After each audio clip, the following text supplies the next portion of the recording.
সুপ্রিয় দর্শক, সাজ্জাদ কাদিরের প্রতি নিন শুভেচ্ছা নিন। বঙ্গোপসাগরে রণতরী, ভারত ও চীনের কপালে চিন্তার ভাঁজ, ভূ রাজনীতির নতুন সমীকরণ। গত কয়েকদিন যাবৎ এমন একটি খবর আন্তর্জাতিক বা বাইরের কিছু গণমাধ্যমে ভেসে বেড়াচ্ছে যে বাংলাদেশ অন্যান্য চুক্তি তো করেছেই, প্রতিনিয়ত চুক্তি করছে। বিশেষ করে মার্কিন যুক্তরাষ্ট্র আর বাংলাদেশ এখন চুক্তির মধ্যে আছে।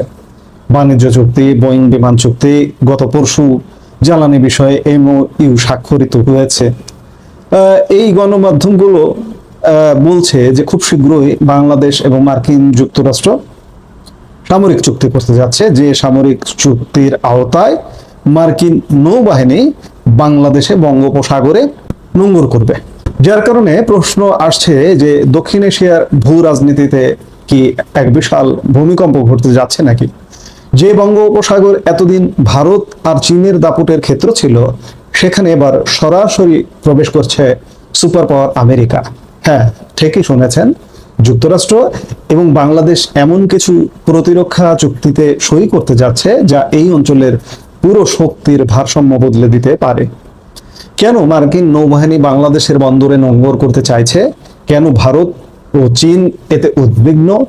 আর শেখ হাসিনার সেই চাঞ্চল্যকর দাবি কি সত্য হতে যাচ্ছে? আপনারা জানেন শেখ হাসিনা কি দাবি করেছিলেন, মার্কিন অবস্থান নিয়ে কি বলেছিলেন। চলুন আমরা আলাপটা শুরু করি।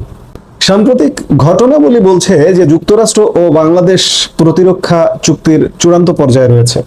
এই চুক্তির ফলে মার্কিন নৌবাহিনীর যুদ্ধ জাহাজগুলো এখন সরাসরি বঙ্গোপসাগরে মোতায়েন করা যাবে। কিন্তু তারা সেখানে আসলে কি করবে? চুক্তি অনুযায়ী মার্কিন নৌবাহিনীর জাহাজগুলো বাংলাদেশের বন্দর অবাধে ব্যবহার করবার সুযোগ পাবে। বিশেষ করে রক্ষণাবেক্ষণ, জ্বালানি সংগ্রহ এবং রসদ সরবরাহের জন্য চট্টগ্রাম এবং মাতারবাড়ি বন্দর অত্যন্ত গুরুত্বপূর্ণ ভূমিকা পালন করতে যাচ্ছে। এখন প্রশ্ন হলো, হঠাৎ কেন এই ঘনিষ্ঠতা?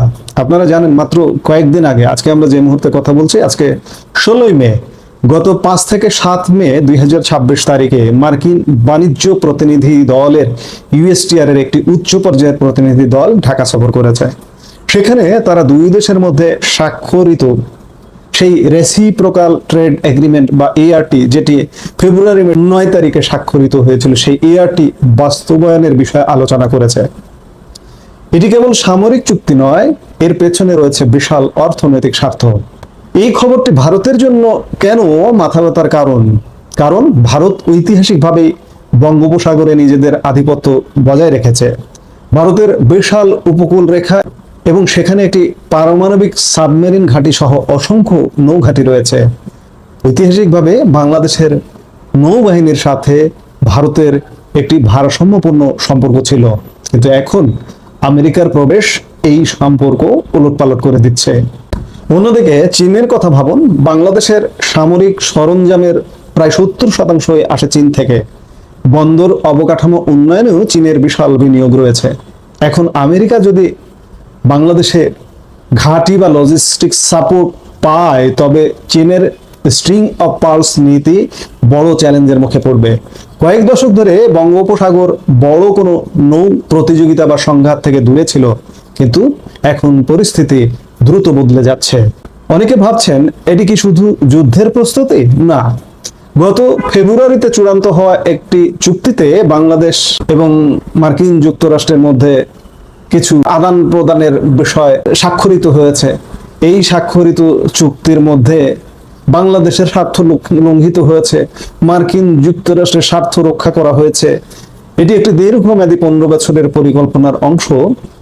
এই চুক্তির ফলে বাংলাদেশ আমেরিকা থেকে আরো বেশি প্রতিরক্ষা সরঞ্জাম, কৃষি পণ্য এবং রাসায়নিক আমদানি করবে। অর্থাৎ ব্যবসা এবং প্রতিরক্ষা, এই দুটোকে একই সুতোয় গেঁথেছে ওয়াশিংটন।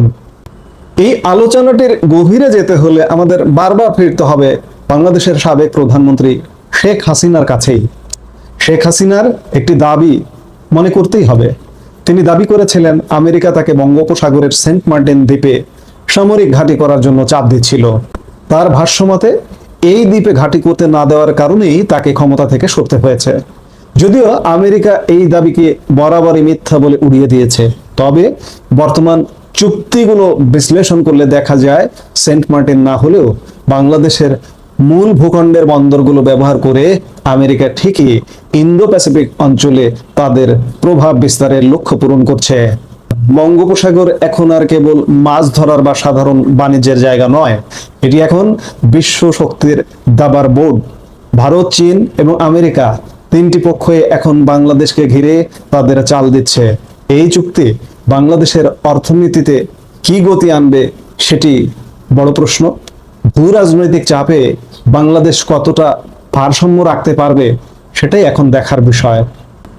আমেরিকার এই উপস্থিতি কি দক্ষিণ এশিয়ায় শান্তি আনবে নাকি নতুন কোনো সংঘাতের সূচনা করবে? দর্শক, একটা কথা মাথায় রাখুন, সেই 40-50 দশক থেকে মধ্যপ্রাচ্যে আমেরিকা যে অবস্থান নিশ্চিত করেছে, মধ্যপ্রাচ্যে কি আছে, শান্তি আছে না অশান্তি আছে আপনারা জানেন।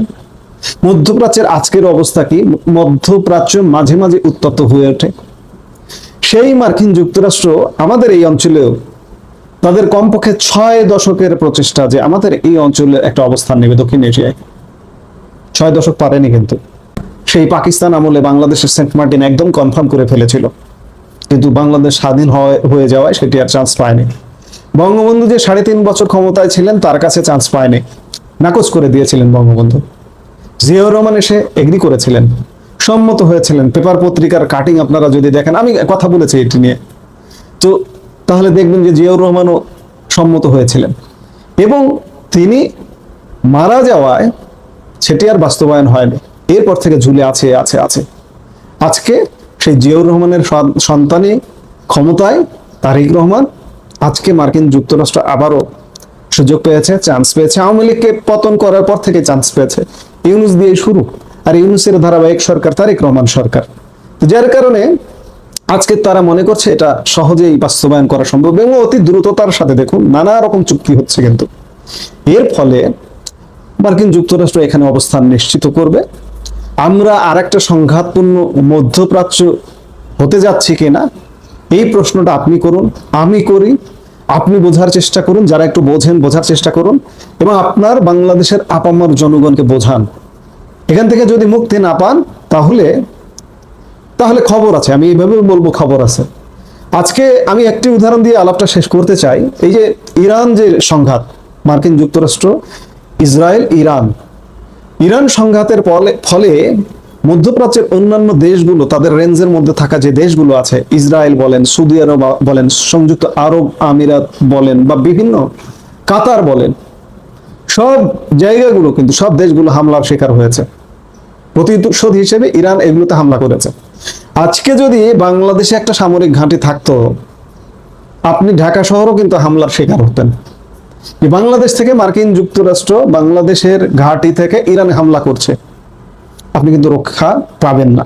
তো আজকে যদি মার্কিন যুক্তরাষ্ট্র এখানে অবস্থান নিতে পারে, আপনার আগামী, আমার আগামী, আমাদের ভবিষ্যৎ প্রজন্মের আগামী কি হবে একবার চিন্তা করুন। কাজেই একটু চিন্তা করতে বলবো, চিন্তা করুন এবং চিন্তাটাকে প্রসারিত করুন।